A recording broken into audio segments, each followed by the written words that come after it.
Fala galera, tudo bem? Aqui no Ganhador nessa semana a gente vai fazer uma análise de Celta e Real Madrid. O jogo da quarta-feira, jogo atrasado do Campeonato Espanhol.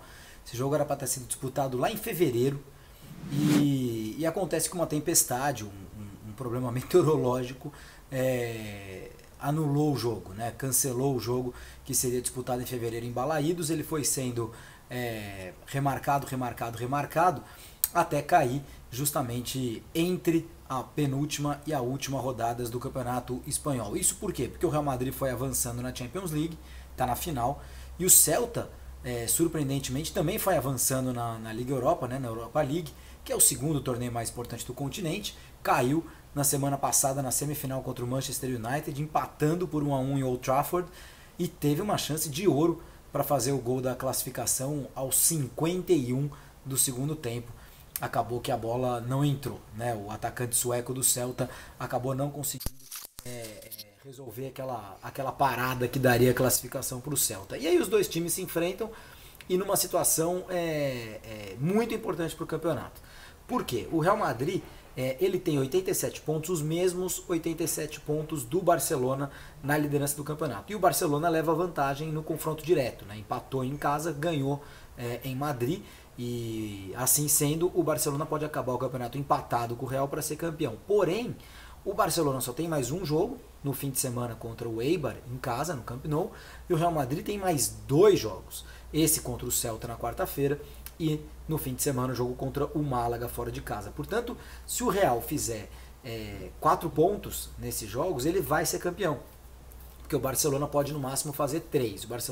O Real precisa vencer o Celta e depois jogaria por um empate contra o Málaga para ser campeão, ou então se empatar em Vigo na quarta-feira, precisaria de uma vitória contra o Málaga na última rodada para ser campeão, né? O problema, o Real Madrid não pode perder o jogo, porque se ele perde o jogo em Vigo, ele passa a não depender mais de si para ser campeão. Seria o Barcelona que teria o controle do próprio destino e seria campeão com uma vitória muito provável contra o Eibar na última rodada em casa no Camp Nou. Então é um jogo muito importante para o Real Madrid. Agora, todos os jogos têm sido assim para o Real Madrid, desde aquela derrota para o próprio Barcelona no Santiago Bernabéu, aquele golaço do Messi no finalzinho do jogo, já nos acréscimos, né? O Real Madrid o tempo inteiro jogando com essa responsabilidade de não tropeçar para não perder uma liderança que ele cultivou ao longo da temporada inteira na Espanha, né? No fim de semana, o Zidane manteve a sua estratégia de rotações, né?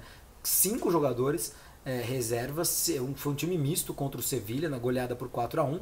A diferença é que, ao contrário dos outros jogos em que o Real Madrid utilizou o time misto, dessa vez o Cristiano Ronaldo estava em campo e fez 2 gols, chegou a 401 gols com a camisa do Real Madrid. O Celta, ele é o 13º colocado no campeonato, com 44 pontos. Ele vem de 5 derrotas consecutivas. E nas últimas 8 partidas que fez, juntando a Europa League, 2 empates e 6 derrotas, né? O Celta não sabe o que é vencer há um mês, desde 16 de abril.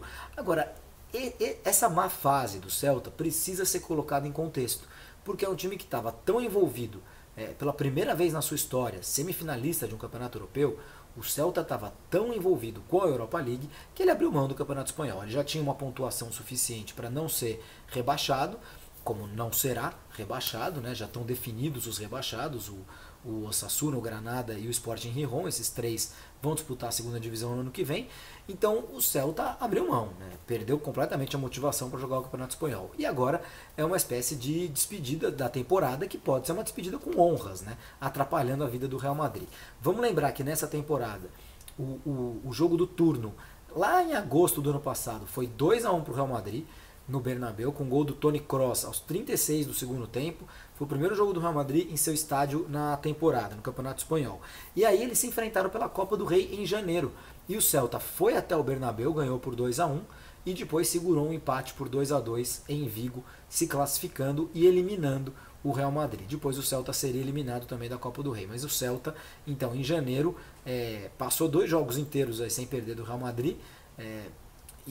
Mas o Real Madrid poupou titulares. Bom, o Real Madrid está poupando titulares no campeonato inteiro e está passando o carro mesmo assim.